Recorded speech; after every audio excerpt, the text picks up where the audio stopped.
Hi, I'm Nav. I'm a physiotherapist from Soaring Health. Today, just going to have a quick chat to you guys about returning to sports after a prolonged period, whether it's in isolation, not training, with gyms being closed these days. So just a few quick tips from me. The first one is not rushing back into it. So after a prolonged period, it's often quite normal that we're deconditioned, we're a little bit more fatigued in comparison to what we were doing beforehand. So not rushing back into exercises, building it up gradually is usually the best course.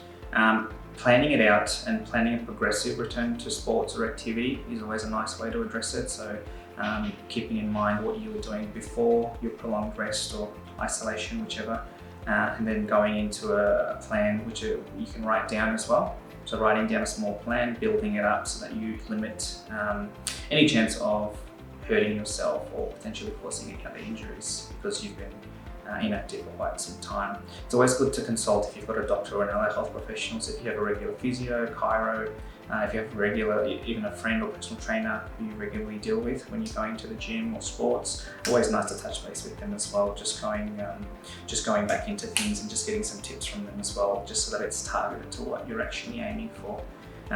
Main thing is to be patient. So it is quite normal, like I said, to be deconditioned. And it's a little bit frustrating as well. So a lot of the times going to the gym after a long time, or going to sports, you find you can't do as much for as long, or you've lost a bit of strength and stamina. It's normal. Deconditioning is a part of normal metabolic processes.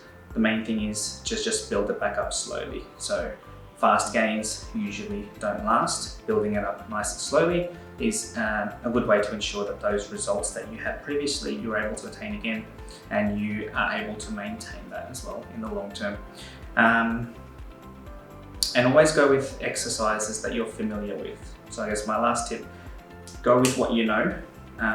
Once you've built up back into your regular routine, then try some different exercises which you might not be as familiar with, because we often fall into a trap where we might think that we can try something different. We might have seen a video or some new home exercise program which someone's circulating on social media. Always go with what you know first, and then once you've built up your strength, try those new exercises, just so you allow your body to adapt before trying those new things.